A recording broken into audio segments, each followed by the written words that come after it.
Assalamualaikum warahmatullahi wabarakatuh.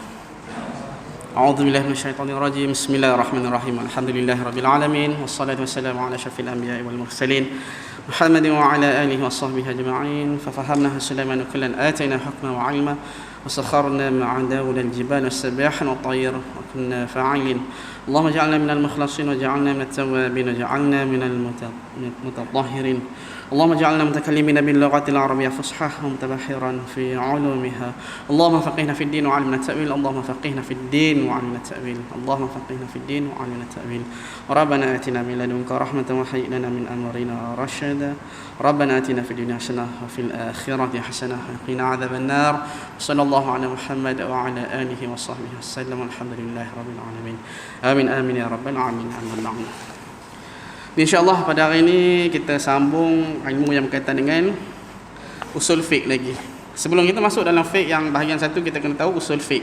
Cara kaedah kita memahami fiqh. Macam mana boleh terjadi sumber hukum kita. Macam mana boleh ada hukum tu.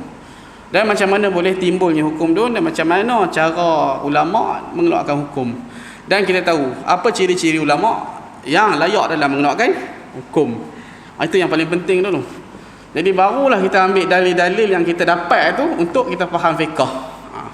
Barulah kita ambil semua sampai yang mana yang sampai pada kita tu, barulah kita tahu oh yang ni boleh ambil sebagai hujah dalam kehidupan kita. Yang ni boleh ambil sebagai pegangan dalam hukum hakam kita. Yang ni tak boleh ambil, yang tu boleh ambil, yang tu tak boleh ambil. Bila kita tahu tentang fiqh, cara nak memahami fiqh, jadi senanglah kita nak cari hukum untuk kehidupan kita. Yang ni ilmu usul fiqh ni biasanya kalau ada masjid tak ada lah, biasa tak belajar lah. Dia peringkat universiti. Ya, peringkat universiti ni. Dia sebab apa? Sebab ni penting bagi seorang macam kita ni. Seseorang bagi kita sebagai orang Islam ni, kita kena tahu macam mana nak ambil sumber-sumber hukum tu, kita kena tahulah. Itu penting. Tapi yang Ustaz kongsikanlah sikit yang mana yang Ustaz belajar dulu, kita share. Kita beritahu sama-sama, mudah-mudahan bagi manfaat pada kita lah. Akhir zaman ni macam ni lah Ustaz cerita. Lagi lama, lagi kat kiamat, ulama' lagi semakin hilang. Ramai yang meninggal. Dan ilmu dalam agama ni semakin sikit. Boleh Ustaz katakan tahun dulu, ulama' dulu, tok guru kita belajar macam mana dari kulit ke kulit. Kan? Ilmu dari kulit ke kulit. Dapat kitab, nak dapatkan ijazah kitab tu bukan dia belajar nak dapat ijazah kitab tu. Bukan ijazah tu ya, ijazah master degree tu. Ijazah pembelajaran bersanad yang disampaikan dari ilmu tu diwarisi daripada Rasulullah sampai ke kita. Orang dulu belajar bukan belajar semata-mata untuk dapatkan ijazah tu, kata kitab-kitab punya ijazah, tapi kerana agama. Kerana nak memahami agama secara mendalam. Kalau dulu, zaman dulu tok-tok guru kita, tok-tok nenek moyang kita belajar dari kulit ke kulit. Kitab nipis tau. Zaman lah ni kata ambil ringkasan je, nota. Ustaz boleh cerita masa stam dulu, zaman sebelum Ustaz 2 tahun stam. Stam 2 tahun. Yang mana ustaz yang mengajar tu kebanyakan dari yang belajar pondok lah.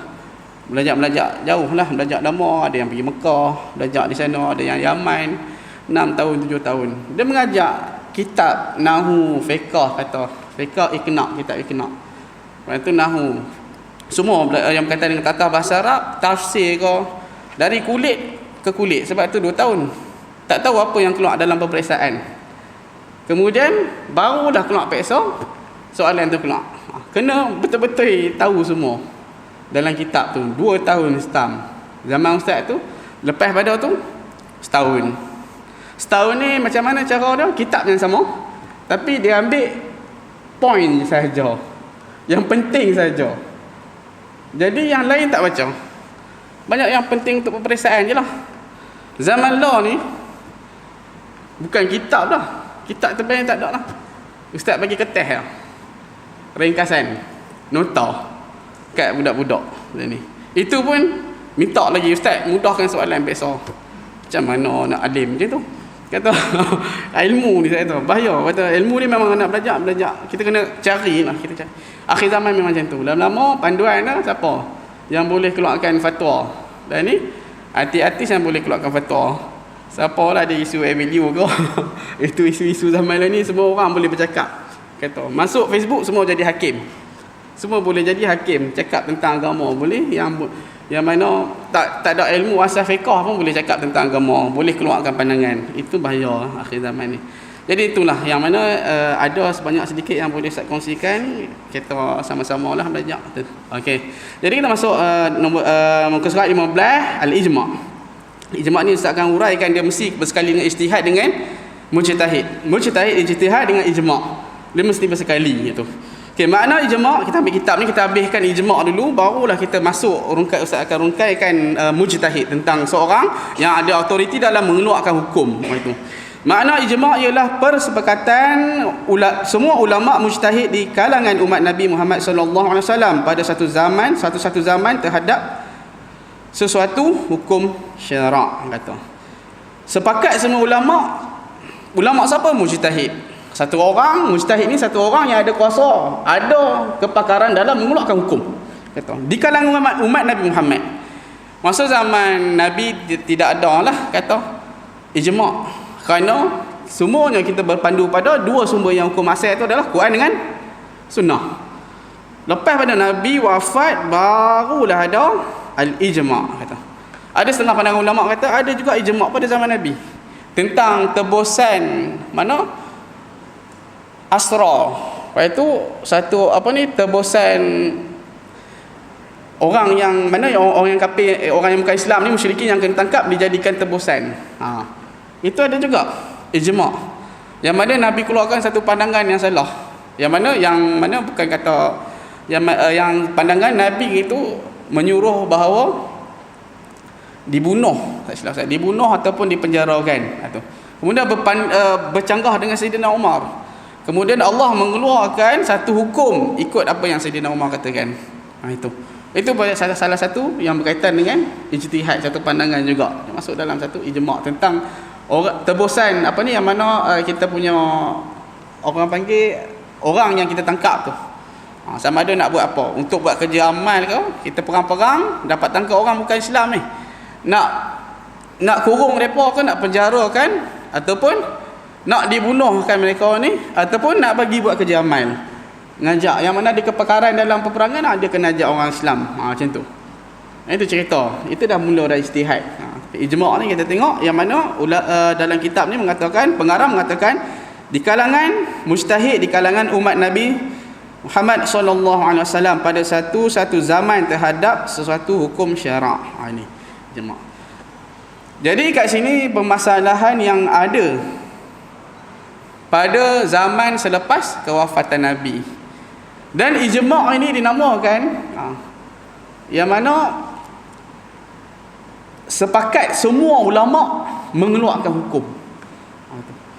Kalau kita tengok isu yang berkaitan dengan sembahyang lah, kita penjarakan sosial, yang penjarakan 1 meter, kata yang mana kita jarak. Tawaf pun macam tu juga. Satu dunia mengatakan benda tu kena buat, maka dikatakan ijma'.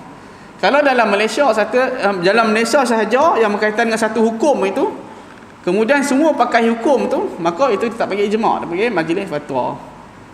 Kerana bukan melibatkan satu dunia, hanya melibatkan negara kita sahaja. Hukum-hukum yang berkaitan dengan yang baru-baru ni macam-macam lah ada. Yang Ustaz nyatakan salah satunya daripada tentang daging korbannya, macam mana boleh bagi pada binatang, kata kucing makan daging korban. Lepas tu tentang wukuf tu, macam mana wukuf yang dikatakan. Semua bersepakat bahawa wukuf kita, contoh wukuf Arafah, kita ikut di Arafah, tapi kita ikut waktu wukuf di negara kita. Mustajabnya doa pada waktu kita sendiri, dari asar kita sampai ke sebelum maghrib. Kat sana tu pukul 11 malam wukuf, kan, pukul 11 malam. Jadi kita tak boleh 11 malam tu kita nak wukuf, nak doa, tak, bukan waktu mustajab, kerana itu dah lepas isyak pada negara kita. Tengok anak bulan pula, ataupun tengok kira hari nak raya ni berapa, sempurnakan 30 hari baru raya. Macam tu. Ada setengah negara tu dah raya dulu, kita tak raya lagi. Macam tu. Ikut pada yang tu dipanggil majlis fatwa, mengeluarkan pandangan bahawa Malaysia kena raya awal ataupun raya lambat. Dulu ada pencanggahan dari segi raya kan, Perak raya dulu. Kemudian barulah negeri lain itu. Sebab apa? Sebab yang ni tentang ijtihad, ijma' dengan ijtihad. Oleh itu, okey, kita sambung penggan yang kedua, bawah kali itu. Oleh itu, apabila para ulama sama ada di zaman sahabat atau selepas itu bersepakat terhadap satu hukum syarak, maka persepakatan mereka dianggap sebagai ijma'. Semua para ulama dan sahabat pada zaman Nabi ni dikira sahabat yang mengeluarkan pandangan, ataupun kalau tabi'in kita tengok ijma' ulama dalam mazhab Syafi'i. Tabi'in kata, zaman tabi'in kata. Ijma' ulama dalam mazhab Hanafi mengatakan sedemikian kata. Yang ni kata sahabat meletakkan hukum tu. Kata hukum-hukum yang mana yang dah tertulis dalam kitab kata. Hukum berpuasa, hukum jual beli haram ada, jual beli yang batal kata. Semua tu ulama siapa yang buat? Para sahabat dah letakkan sebagai ijma', mengeluarkan hukum, maka baru dijadikan hukum. Kira baru mana kita akan ikut hukum tu seterusnya, ijma'. Sebab tu kalau kita tengok sumber yang besar, Quran, Sunnah, ijma', antara yang paling besar kerana dikeluarkan oleh ulama-ulama dari kalangan sahabat, tabi'in, tabi'in. Adapun zaman sekarang tak jadilah. Adapun kita zaman sekarang yang keluarkan dipanggil mujtahid sahaja keluarkan. Syekh Ramadan Buti mengeluarkan pandangan, Yusuf Qadrawi. Itu dipanggil ijtihad sahaja. Sebab apa? Sebab satu dunia ni bukan semua bersetuju. Tapi kalau pada zaman sahabat dan tabi'in, orang yang alim betul-betul, bila kata orang yang alim kemudian dia buat musyawarah, dalam kalangan orang yang ulama dan buat musyawarah ni tak perlukan ulama lain lah kata. Yang kata yang dalam musyawarah sahabat ni pun dah hebat-hebat dah, cukup seorang kata keluarkan satu pandangan kata, maka yang lain ikut.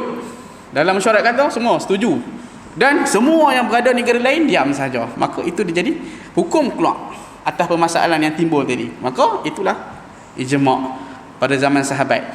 Pada zaman tabi'in pun ada, macam tu juga. Zaman tabi'in pun macam tu juga. Akhir sekali zaman kita ni tak ada lah. Pakat seorang ulama katalah kita ambil inilah Yusuf Qadrawi mengeluarkan satu pandangan. Kemudian pandangan yang dikeluarkan mesti ada yang tak setuju punya. Ada ulama-ulama yang tidak setuju. Itu. Bila kata ada yang tak setuju, maka tidak boleh dikata sebagai ijma'. Hanya ijtihad. Contohlah saya kata zaman dulu ijma' tentang hukum, satu hukum. Dalam Quran Allah kata huriman alaikum maitata waddama wa lahmal khinzir, Allah kata.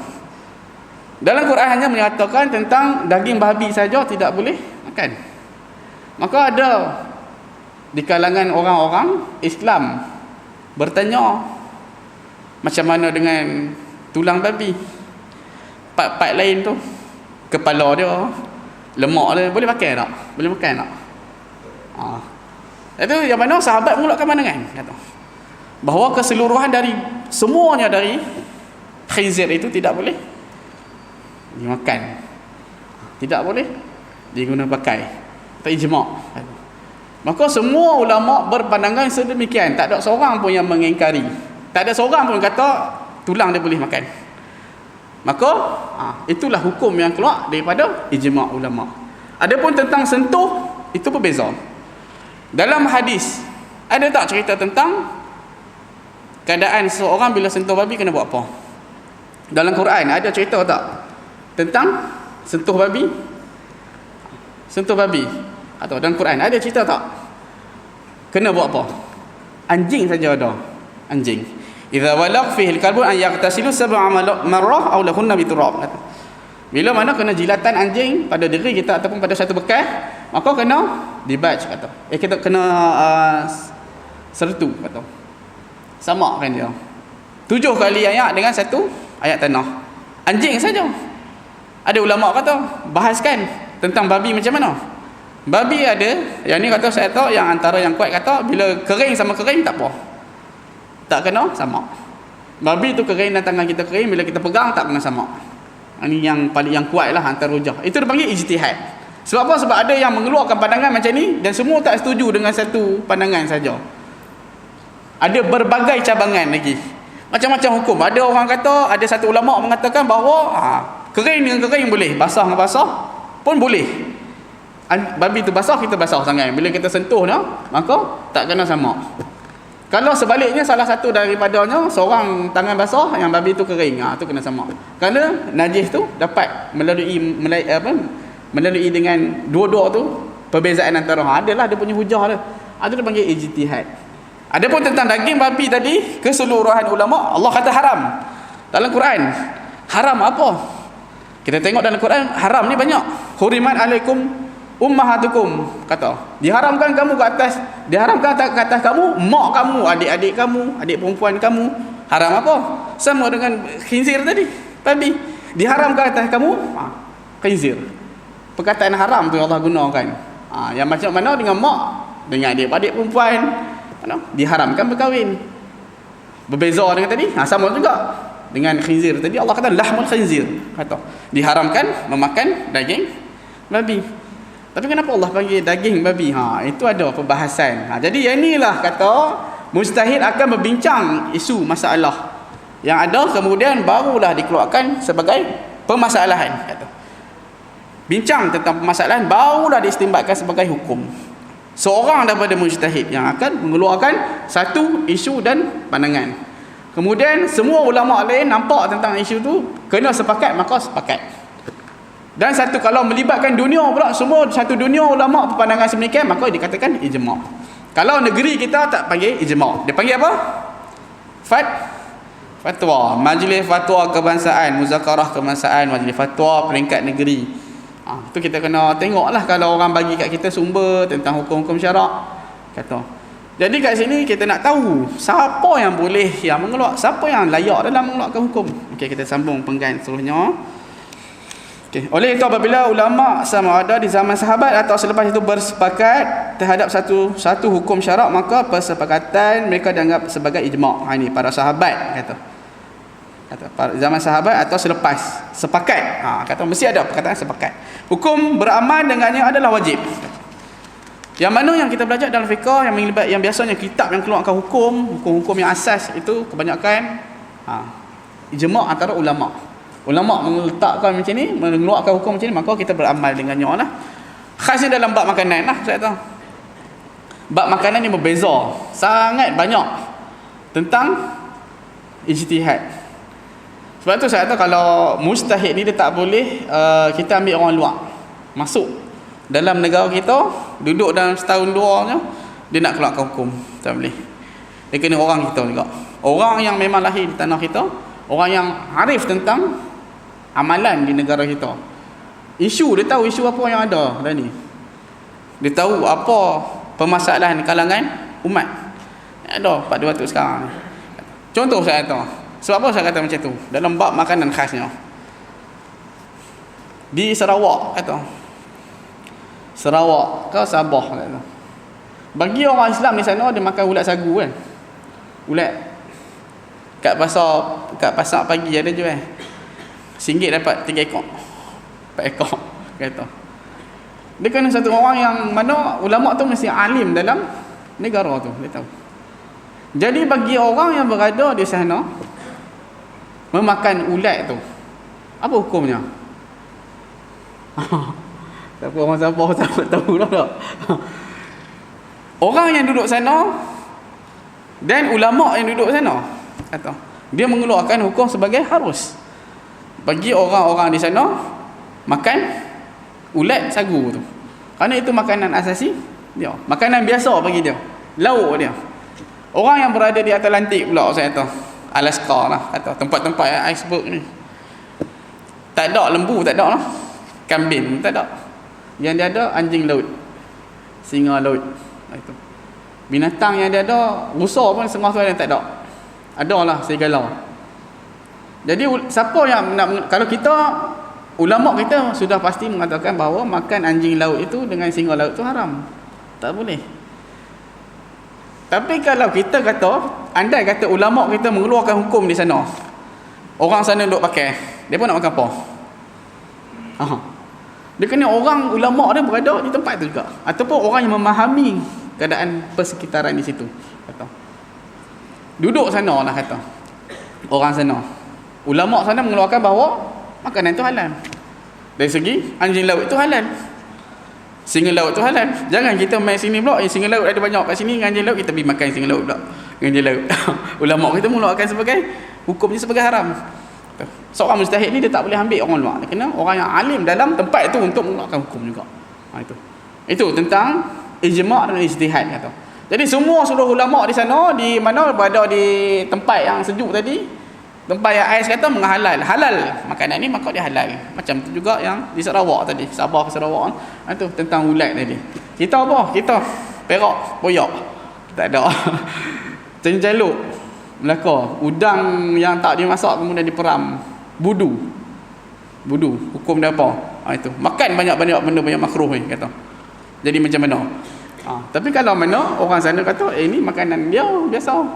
Orang Terengganu ni kata. Bagi dia harus. Itu.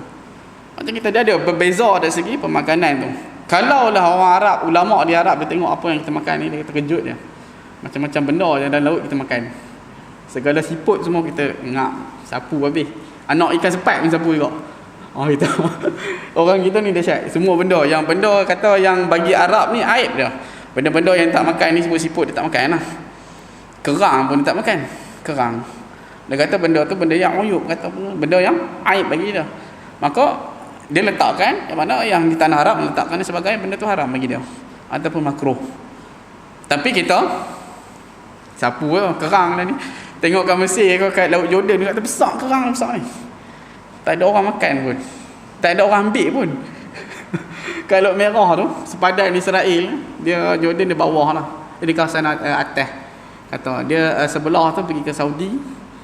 Dia duduk dekat dengan sepadan Israel, Laut Merah, pergi Laut Merah, tempat kata laut terbelah tu kan. Situ banyak kerang besar-besar. Kita tengok terkejut, ambil macam tu bakar. Kita main, kita makan. Orang Arab kata makan apa ni? Kata haram kata. Dia tengok kita makan benda pelik, kata haram. Senang je dia nak hukum kita. Itu. Dia macam tu. Benda-benda. Kalau macam di Morocco pula, Maghribi. Bagi orang Maghribi yang bermazhab Syafi'i di sana juga. Ada mengatakan bermazhab sebahagian daripada Syafi'i dan dengan Hanafi. Dalam bab makanan juga. Bagi dia itu, bagi di sana buaya itu halal. Dia ada sungai yang besar dan banyak buaya tempat dia. Itu makanan dia macam biasalah. Kalau pergi kat sana ada kedai-kedai yang menghidangkan buaya, burger buaya. Dari daging buaya. Ada buaya golek. Dia ada panggang. Dia sembelih buaya tu. Sembelih. Kata, kena sembelih lah. Kaki empat dia kata. Itu makanan bagi dia halal. Tapi kalau kita pergi sana dia kata mana orang Syafi'i Malaysia, Syafi'i haram. Dia tak bagi kita makan. Tak dapat dah nak rasa bayar sana. Itulah. Itu berbeza mengikut tempat kita lah. Okey, kita tengok sikit lagi. Itu Ustaz akan bahaskan lah. Kita akan tengok macam mana mujtahid ni. Apa ciri-ciri bagi mujtahid? Okey. Dalilnya ialah Nabi SAW pernah menyatakan bahawa ulama-ulama orang Islam sekali-kali tidak akan berhimpun bersepakat di dalam perkara kesesatan. Yang ini dah Allah jamin berdasarkan dari hadis yang diturunkan kepada Nabi. La tajtami'u ummati ala khata'. Dan ini ada banyak hadis tentang bahawa jaminan Allah bahawa tidak sekali-sekali ulama akan bersepakat ke atas kemungkaran. Tak ada pun satu ulama ni bincang-bincang buat benda yang haram, tak ada. Itu Allah jaminkan kata. Okey. Sekali-kali tidak akan berhimpun bersepakat di dalam perkara kesesatan. Kita tengok surat 16 sebelah dah. Oleh itu apa yang menjadi sepakat di kalangan mereka adalah benar. Ini jaminan Allah. Imam Ahmad meriwayatkan dalam musnadnya hadis dalam bab 6 hadis yang ke-396 daripada Abu Basrah Al-Ghifari radhiyallahu anhu bahawa Rasulullah sallallahu alaihi wasallam bersabda, aku telah memohon daripada Allah Azza wa Jalla agar umatku tidak berhimpun bersepakat di dalam perkara kesesatan. Lalu Allah memperkenankan akannya itu. Ada 3 doa yang Nabi doa pada masjid, pada datangnya Nabi ke Masjid Quba itu. Bahawa Nabi doa supaya umatnya bersatu dalam hal agama. Macam mana? Itu tentang hadis. 3 perkara lah. Salah satunya ditangguhkan kita punya azab kita di akhirat. Tak kena. Tak kena secara terus menerus kata. Macam Indonesia punya cerita tu, buat jahat sagi kilat panah tu. Itu zaman-zaman Nabi-Nabi yang terdahulu.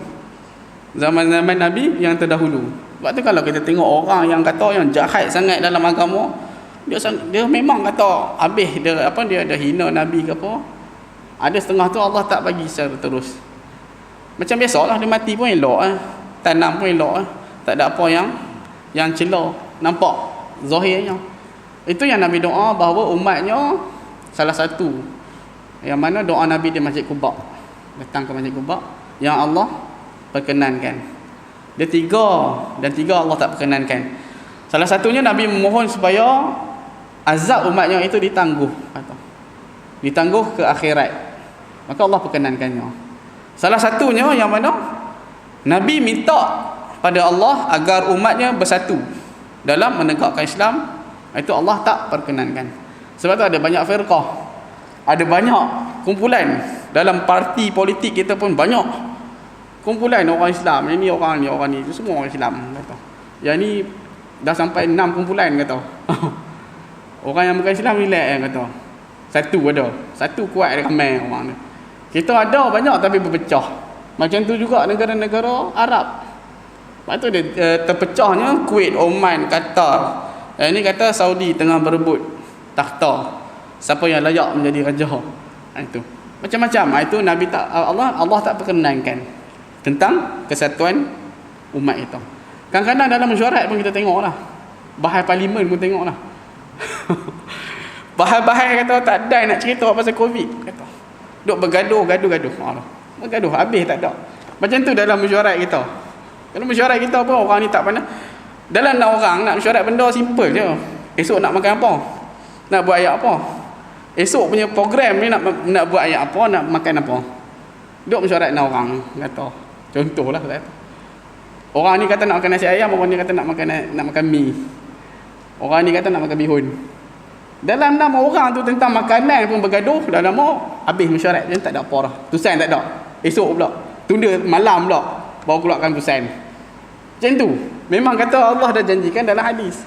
Itu tentang mana sampainya Nabi ke Masjid Al-Quba itu tentang kesatuan umat itu. Namanya Islam, banyak yang berpecah belah. Ustaz-ustaz bergaduh juga. Gaduh tentang apa? Ni puak ni ekstrim, ni puak ni ekstrim. Benda ni tak boleh buat, ni bid'ah. Dalam masyarakat keliru. Tentang fiqh banyak masyarakat keliru. Ustaz ni kata tak boleh sembahyang atas kursi, ustaz ni kata boleh. Jadi yang ni yang kita belajar ni untuk pecahkan kekeliruan tu. Yang kita belajar kaedah usul fiqh ni lah yang memecahkan kekeliruan dalam kita punya hukum. Dalam Islam, benda yang bukan qat'i, satu hukum yang bukan qat'i, yang Allah kata, kalau Allah kata haram benda tu. Contoh satu, macam tadilah khinzir tadi. Tapi bila Allah kata qat'i, benda tu tak boleh buat. Tapi kalau ada fur'iyah, cabangan, yang mana yang melibatkan bukan Al-Quran dan Sunnah tapi ijma' tadi. Melibatkan pandangan ulama', kita boleh berselisihan pandangan. Ustaz ni kata boleh sembahyang atas kursi. Ustaz ni kata tak apa, duduk lagi bagus. Dia ada hujah. Dia kata Nabi tak pernah sembahyang atas kursi.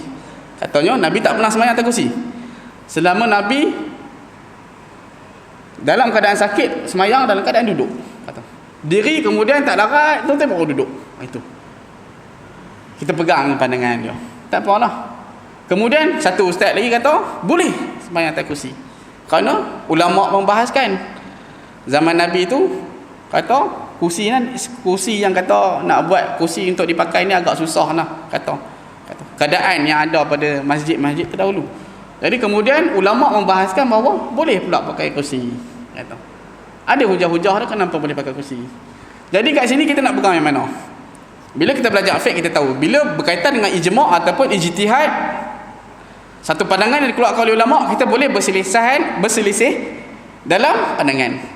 Dua-dua tadi kita pegang, dua-dua senang tak? Fiqh ni dalam hukum Islam ni, mana yang ada dalil, mana yang ada sumber, mana yang ada satu yang mana hujah, kita rasa hujah tu kuat dan ustaz ni bagi hujah kuat juga, maka dua-dua tu jadi kemudahan bagi kita. Okeylah saya kata, kita ambil pandangan dua-dua. Kita cuba ikut cara Nabi dulu. Tak boleh ni sembahyang sakit lutut kata. Tak larat sangat lagi. Tak larat sangat, duduklah. Duduk terus. Ikut cara Nabi. Satu orang pula kena pula dia gout pula. Gout kaki ibu ni lah, dia punya kat ibu tu. Dah berdiri lagi, nak duduk tak boleh. Terjun, memang menangis lah. Duduk terus, kena kaki tempat gout tu. Jerit, kata, macam mana? Pakai kursi tak? Senang. Pakai kursi. Senang pakai kursi. Kaki kena simen pula. Duduk kaki kena simen, nak pergi masjid juga. Ambil tempat tongkat tu, main datang. Satu, kaki kena simen. Nak semayang diri. Semayang diri dulu. Macam mana nak duduk kalau tak larat? Lepas tongkat. Lepas tongkat, terjun. Kata, pecah simen tu. Kata, duduk atas kursi. Ikut keadaan. Semua khilaf yang ada dalam kita punya, yang selagi mana melibatkan ijtihad, pandangan ulama', kita boleh ambil salah satu pandangan yang kita rasa dalilnya lengkap dan hujahnya kuat bagi kita. Sebab tu kalau setengah pada kalau orang awam setengah pada tempat tu tak bagi belajar ni usul fiqh ni, kata. Jadi bila sebab apa? Sebab nanti dia setengah tu dia ikut dia punya pandangan sendiri. Yang ni tak, kita bukan ikut pandangan sendiri, kita ikut mana ustaz-ustaz dah kupaskan hukum-hukum tu, kita pilihlah mana yang mudah bagi kita. Jangan kita ikut, kita kata, bila kita tahu pendapat kita macam ni, kita kata orang lain tu salah. Dalam fiqh tak ada. Benda furi'iyah ni dia boleh jadi wajib, harus, makruh, haram, sunat. Kata. Dalam fiqh yang mana melibatkan furi'iyah, hukum cabangan yang melibatkan satu ijma' ataupun ijtihad pada ulama', dia ada 5 hukum, dia boleh jadi salah satunya. Dan dia boleh, pandangan itu boleh berbeza. Jadi mana yang memudahkan kita, kita ikut. Kita tak boleh kata kita betul, orang lain tak betul. Kita macam ni. Kalau orang tu dia ada hujah, dia ada satu pandangan yang betul, maka hujah dia boleh diguna juga. Dia punya pandangan diikut dia orang lah. Kita ikut. Itu kata maslahah. Dia jadi rahmat pada kita. Okey, kita tengok balik tentang ijma' ni sikit lagi. Contoh ijma' kita. Sepakat para sahabat bahawa datuk lelaki mendapat 1/6 bahagian daripada harta warisan apabila si mati mempunyai anak lelaki dan tidak ada bapa. Ini contoh ijma' ulama'. Yang Allah kata dalam Quran, fali ummihi sudus, kata. Yusikumullahu fi auladikum lidzakari mithlu hazil unsayain, kata. Dalam surah Nisa tentang harta pusaka lah. Allah hanya mengatakan tentang mak sahaja. Mak mendapat 1/6 ataupun 1/3 bila dia ada cucu. Kata dia ada cucu, kata cucu dia pada anak pada si mati lah, dapat 1/6. Dia dapat 1/6. Kalau tak ada apa, tinggal mak saja 1/3. Ni bapa ada sebut tak dalam Quran? Tak ada. Dalam hadis pun tidak ada. Tak ada lah juga. Tidak ada lah. Jadi ijma' para sahabat meletakkan bahawa siapa yang mengeluarkan pandangan itu, Saidina Umar lah. Bagi datuk, kata lelaki, seorang ni mati, dia tak ada bapa, dia datuk. Datuk dia. Datuk lelaki mendapat 1/6 sebahagian pada harta warisan. Dia ada datuk dia saja. Mempunyai anak lelaki dan tidak ada bapa. Orang tu mati, dia ada anak lelaki seorang. Anak lelaki dapat asabah lah, semua dah bahagian dia dapat. Tapi ada datuk, dia ada tok dia. Bapa dia tak ada lah. Tok. Tok dapat tak? Dapat 1/6 dari bahagian harta pusaka. Ni salah satu ijma' yang mana satu pandangan yang dikeluarkan oleh sahabat. Itu contoh ijma'. Okey, kita tengok ijma', kedudukan ijma'. Ijma' merupakan sumber rujukan yang ketiga daripada sumber-sumber hukum selepas Al-Quran dan As-Sunnah. Apabila kita tidak dapati sesuatu hukum di dalam Al-Quran dan As-Sunnah, maka kita lihat adakah perkara tersebut telah disepakati oleh ulama' atau tidak. Sekiranya ia merupakan ijma' ulama', maka hendaklah kita menerima dan beramal dengannya. Ini tentang ijma'.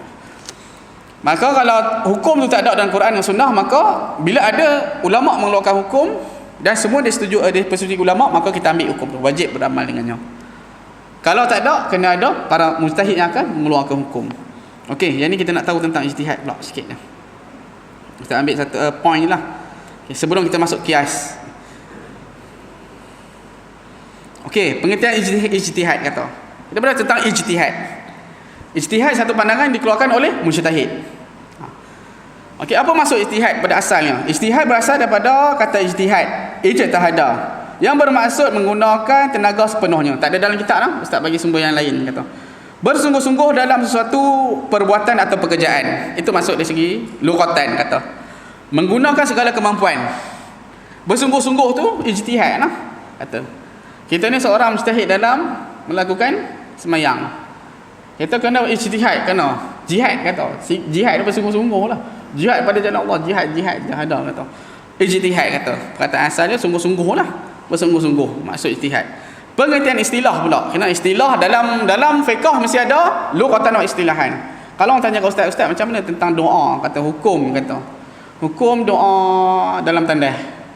Mula kita tahu juga, kita tengok dulu apa pengertian doa tu. Doa segi lughah dengan istilah apa. Kemudian baru kita cari dalil-dalil dia. Dah faham tentang doa betul-betul, doa yang macam mana? Ada berapa jenis doa? Ada tak tempat yang diharuskan doa? Dan waktu yang diharuskan doa. Ada tak tempat yang diharamkan doa? Tak boleh doa langsung tempat tu. Ada tak? Kita kena nyatakan dulu, barulah keluar hadis, dalil. Kemudian barulah hujah. Habis pada hujah, barulah hukum. Baru orang faham kan? Orang senang faham dengan apa yang dikeluarkan. Doa, contoh saya ustaz, boleh tak doa dalam tandas? Masalah tandas saya bersekali dengan jamban. Bila ayat dengan jamban sekali. Doa tu dengan nama Allah yang dikeluarkan. Contohlah orang kata. Mula-mula macam mana kita nak letakkan hukum? Bila kita tengok dalam apa soalan, contoh saya kata orang bagi mesej banyak ni, kita tengok benda apa nak cerita, doa je rupanya. Penjelasan dia punya panjang. Kata kawan saya macam ni. Main sini kata dia yang tanya. Kata kawan dia macam ni, kawan dia masuk doa kat dalam tandas kata. Tapi tandas tu dalam jamban dah sekali jawab ustaz tanya siapa yang doa ni kata. Dia sendiri. Bukan kawan dia. Dia macam mana doa tu? Okey, kita tengok mula-mula cara kita nak dalam usul fiqh ulama akan keluarkan macam mana pengertian doa. Apa tu doa? Bentuk macam mana doa? Kemudian kita tengok waktu yang diharuskan doa, 5 hukum. Haram doa, makruh doa, doa yang macam mana, jenis-jenis doa yang tak boleh, doa yang boleh. Kemudian kita masuk pula hukum. Dah masuk contoh saya kata dalam jenis-jenis doa, kemudian kita masuk waktu yang diharuskan doa, waktu yang haram doa, waktu yang makruh doa, waktu. Tempat doa pula, tempat yang haram doa kat mana? Ada tak tempat yang kita dah haram doa? Tak boleh doa langsung kat situ. Tak ada kan? Dalam tandas pun kalau kita nak doa lah kat dalam tandas. Ada tempat yang diharamkan, tempat yang kotor, khabis. Contoh di jamban lah, tengah buang ayak. Waktu kita tengah buang ayak, doktoran ni berdoa. Dia ada itu. Dah keluar dah macam tu, baru kita ambil daripada apa yang dikupaskan daripada Quran dengan As-Sunnah. Habis Quran dan Sunnah, baru kita keluarkan kesimpulan, pandangan, hukum ulama-ulama. Kemudian last sekali barulah kesimpulan yang kita keluarkan daripada pandangan kita macam mana. Itu cara ulama mengeluarkan hukum. Dia tak tahu jawab, kata macam mana doa dia, kita haram tu. Kalau kita nampak tak boleh tu, nampak tandas, nampak jamban, nampak doa tu. Doa saya macam ni, saya duduk dalam doa, kemudian saya doa lah kat situ, doa wuduk. Doa Allah maj'alni minal mukhlasin wa ja'alni minat tawabin wa ja'alni minal mutatahhirin. Allah banyak Allah sebut. Duduk dalam tandas. Yang tandas tu ada jamban gini. Kalau tanya orang pakai haram tu lah, tak boleh sebut nama Allah dalam tandas. Jadi macam mana yang boleh kan? Kita tengok dulu pengertian doa tu macam mana. Habis kita cari-cari, barulah hukum dikeluarkan. Itu cara kaedah tu. Jangan jawab tu. Sekarang ni banyak sumber yang kita boleh dapat daripada majlis fatwa kita tentang isu-isu yang terbaru. Okey, saya sambung lagi tentang mujtahid kata. Okey. Apa maksud mujtahid? Ijtihad dari segi istilah. Pandangan yang dikeluarkan tu kata tentang mujtahid ni nak mengeluarkan hukum, mencurahkan tenaga sepenuhnya dan sebanyak mana untuk mendapatkan hukum syarak yang berbentuk amali dengan cara istinbat daripada dalil-dalil dan sumber syarak kata. Mana kat sini ulama kata mujtahid tadi, apa yang dimasukkan ijtihad? Ulama tu mengeluarkan segala tenaga dan kepakaran dia, apa yang dia belajar sebelum tu, apa ilmu yang dia ada dalam nak mengeluarkan hukum syarak, hukum-hukum. Okeylah ustaz masuk, kita nak faham hukum apa yang ada zaman sekarang ni yang ulama bertungkus lumus dalam nak keluarkan hukum. Hukum gigi palsu yang ditanam bersama jenazah. Contoh, hukum melakukan istiqarah dengan membuka Al-Quran secara rawak. Hukum khatib tidak baca khutbah kedua bagi solat Jumaat. Hukum mengemumikan jenazah pada waktu malam, kata. Hukum melakukan, yang ni saya tahu antaranya lah, yang kata mujtahid ni nak keluarkan apa yang zaman kita. Hukum meninggalkan puasa kerana melakukan pekerjaan berat. Ni dia ada pembahasan lah, ni saya bagi contoh, kata. Hukum kibar bendera putih untuk meminta bantuan. Zaman pandemik ni, kata. Hukum menelan darah yang berada di dalam mulut ketika solat. Tengah solat ni ada daging, kata, lekat daging korban, kata. Nak buang tak boleh, tak baik buang dekat celah gigi, telan tak? Daging lekat celah gigi, kita tengah sembahyang, telan ke tak? Besar mana daging ni? Besar ibu jari. Rupanya tak perasan pakai gigi palsu. Ada daging sebelah, kunyah makan. Boleh tak besar jari ni? Kata. Tu nanti bukan sekarang lah pembahasannya. Okey, kita tengok lagi. Hukum seller membuat belian barang sendiri dan membuat review palsu. Contoh saya tahu, yang ni tentang ni terbaru lah. Kita nak beli kat Shopee, kita tengok banyak review. Kena ada banyak pembeli lah. Komen daripada pembeli, barang ni ramai orang beli. Kan kita sold berapa? Kita nak beli apa ni? Al-Quran ni kita tengok banyak ejen-ejen yang jual dalam Shopee. Contoh saya tahu, yang ni ulama yang mengelakkan hukum ni macam mana? Dia nak laku dia punya Quran tu, dia buat macam mana? Dia panggil kawan-kawan dia sendiri yang beli. Dia beli Quran tu, nampak, dia tekan je, sehari duit tu dapatkan dia balik. Dia back in duit tu macam mana, dapatkan dia balik. Dapatlah sale sampai, dia buat sampai 500 sale. Sold Quran habis. Dan lah kita beli. Kita ingat dia yang paling bagus. Rupanya dia tipu. Dia buat apa? Dia beli sendiri Quran dia. Nak nampakkan jualan dia laris, sold. Macam mana tu? Kata. Dia nampak jualan dia bagus. Dia beli sendiri barang dia. Zaman Nabi tu macam-macam dah cerdik. Saya kata kalau kita rasa orang kita lagi cerdik dalam penjagaan, orang Arab dia cerdik. Dia punya tipu dah. Orang Arab. Sebab tu macam-macam hukum ada. Timbang macam kat kedai, kata. Dia penimbang, kata. Dia letak daging siap-siap, kata. Ada ustaz tengok satu kat China lah, pisau tu kan. Dia nak tunjuk pisau dia bagus. Dia ada daging, dia letak. Dia potong, sekali potong daging. Rupanya daging tu boleh cantum-cantum. Daging tu memang kata dia dah letak daging tu. Pisau tu tumpui. Taklah tajam sangat.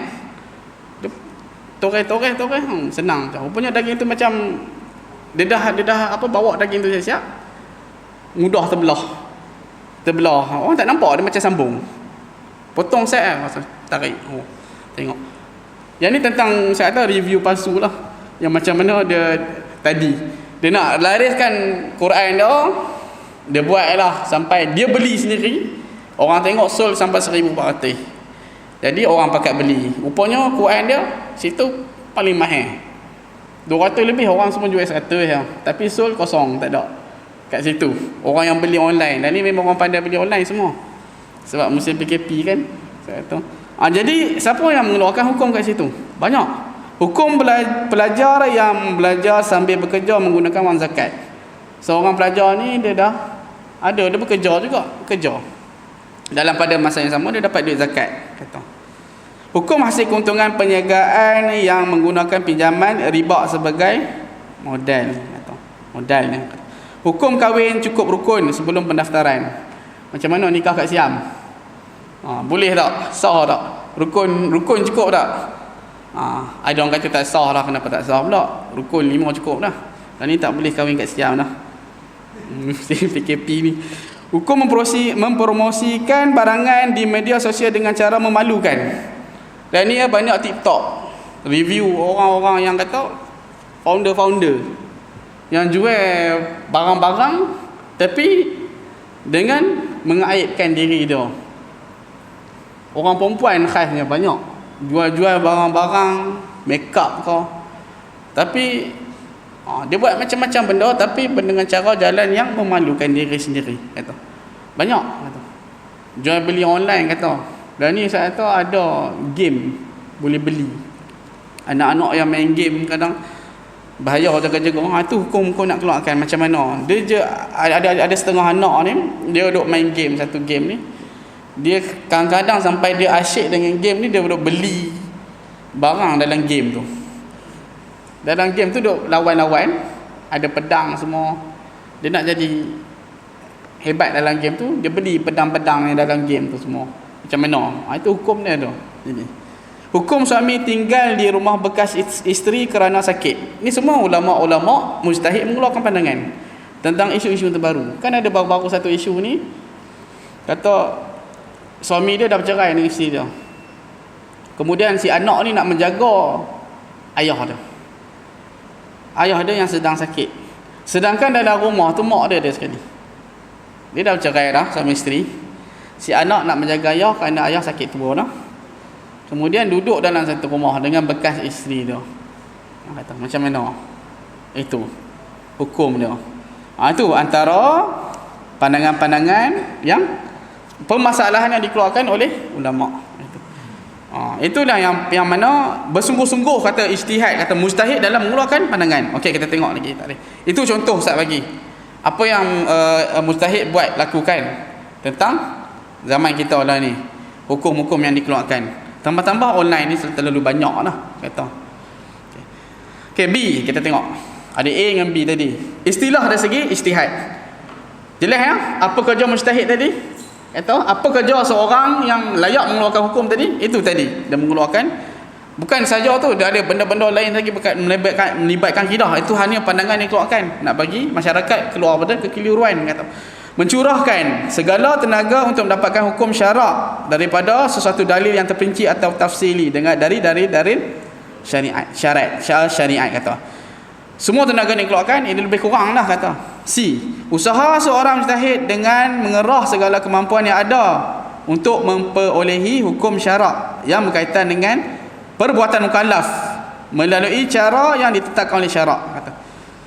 Yang mana semua kemampuan yang dia ada, dia akan keluarkan untuk mendapatkan hukum yang berkaitan dengan kehidupan kita, yang berkaitan dengan diri kita, pergerakan kita, nak pergi ke mana, nak jamak ni, tapi nak pergi mana? Olimpik Tokyo. Pergi Olimpik kat mana? Kata pergi kat sana tu, tapi nak jamak. Nak tengok sukan apa? Renang wanita. Nak tengok perempuan berenang. Nak pergi sana. Boleh jamak tak? Tu. Dulu ada satu isu saya kata. Ni tentang ni lah. Pergi tengok bola KL. Pergi KL ni kata. Tengok bola Kedah lawan Perak. Ramai-ramai. Nak jamak ni. Ada orang kata, seorang ustaz kata, tak boleh tengok, kata tak boleh jamak. Kerana pergi tengok benda yang haram. Orang main bola ni semua pakai seluar pendek. Tengok aurat. Ada ustaz kata tak boleh pula. Ada ustaz kata boleh. Kerana apa? Kerana tujuan asal yang kita nak pergi tu bukan kita nak tengok aurat. Ya. Kita nak tengok apa? Sukan yang macam mana? Sukan bola sepak. Kita nak pergi. Boleh tak jamak? Pergi sana, tengok bola sepak ni, nak jamak. Tujuan syar'i kata. Benda yang harus lah. Tengok bola harus lah. Jadi hukum jamak tu harus lah. Boleh. Tengok, bukan nak tengok aurat dia, tapi nak tengok apa? Tengok bola. Melainkan sukan-sukan yang didedahkan aurat. Memang betul-betul. Nak pergi apa? Nak pergi mana? Nak pergi tengok bola pantai. Orang perempuan main bola pantai. Itu. Kita memang tujuan nak pergi sana. Sukan tu memang sukan yang memang mendedahkan aurat, kata. Ataupun renang lah. Kata gimnastik ke apa dia buat perempuan punya. Sukan tu memang terdedah dengan perkara yang haram, itu lebih banyak. Apa yang kita tengok tu lebih banyak haramnya daripada yang halal, maka pilah tengok. Boleh tengoklah haram dapat dosa. Boleh jamak tak? Jamak kira sah tak? Tak sah jamak. Kerana bukan qasad syar'i. Bukan yang kita pergi tu atas perkara yang harus. Benda yang haram yang kita buat, maka perjalanan kita tu kalau kita buat jamak dia jadi jatuh haram. Jamak takdim kasar semua dia ada syarat dah, rukun dah. Tujuan syar'i baru sah kita pun nak jamak. Kalau bukan tujuan syar'i, perkara yang haram. Nak pergi mana? Pergi KL, pergi merompak. Nak planning untuk merompak bank ni, kata nak tak rompak bank lah, pergi ragut orang, kata. Tapi dalam perjalanan tu dia nak jamak, kata. Jamak bagus, semayang juga, rompak juga. Musim PKP ni ramai macam tu lah. Ramai orang susah, kata. Jadi apa dia buat? Dia jamak. Sah tak jamak dia? Tak sah jamak dia. Kerana bukan atas perkara yang syar'i, kata. Itu contoh lah salah satu isu yang ada pada zaman kita ni tentang jadi ulama-ulama ni akan mengeluarkan hukum. Jadi insya-Allah pada yang akan datang saya akan nyatakan tentang sikit lagi tentang ijtihad berkaitan dengan syarat-syarat mujtahid. Mujtahid ni ada 12 syarat. Syarat dia ada 12. Antaranya Islam dan sifat adil, baligh. Itu. Mesti mengetahui dalil-dalil yang berkaitan hukum syarak. Tahu dalam bahasa Arab semua. Jadi 12 ni kita nak tahu betul-betul. Barulah seseorang itu layak digelar sebagai mujtahid. Adapun ustaz-ustaz yang menyampaikan ilmu yang berkaitan dengan fiqh ni, setengah tu tak ada syarat tu lagi. Kalau 12, 2 syarat je dah setengah tu. Dia hanya petik apa yang ulama cakapkan sahaja. Dia hanya petik apa yang ulama cakapkan sahaja. Dia tak boleh memberikan pandangan. Bukan orang yang layak dalam memberikan pandangan. Kecuali kalau dia dah masuk dalam majlis fatwa dan dia ada 12 syarat, maka dia layak sebagai mujtahid. Dan dia layak dalam mengeluarkan pandangan, dan pandangan dia masyarakat kena ikut benda yang wajib diikut. InsyaAllah kita sambung pada hari yang akan datang. Kita tutup majlis dengan tasbih kafarah dan suratul Asr. Subhanakallahumma bihamdika asyhadu an la ilaha illa anta astaghfiruka wa atubu ilaik. Bismillahirrahmanirrahim. Wal 'ashr innal insana lafi khusr illa alladhina amanu wa 'amilus salihati wa tawassaw bil haqqi wa tawassaw bis sabr. A'udzu billahi minasyaitonir rajim. Bismillahirrahmanirrahim. Alhamdulillahirabbil alamin. Wassalatu wassalamu 'ala asyrafil anbiya'i wal mursalin Muhammadin wa 'ala alihi washabihi ajma'in. Allahumma faqihna fid din wa 'allimna ta'wil. Allahumma faqihna fid din wa 'allimna ta'wil. Allahumma faqihna fid din wa 'allimna ta'wil. Allahumma ij'alna mutakallimina bil lughatil arabiyyah fusha wa mutabahiran fi 'ulumiha. Rabbana atina min ladunka rahmatan wa hayyi lana min أمرنا رشدا ربنا آتنا في الدنيا حسنة وفي الآخرة حسنة وقنا عذاب النار صلى الله على محمد وعلى آله وصحبه وسلم الحمد لله رب العالمين آمين آمين من الله منكم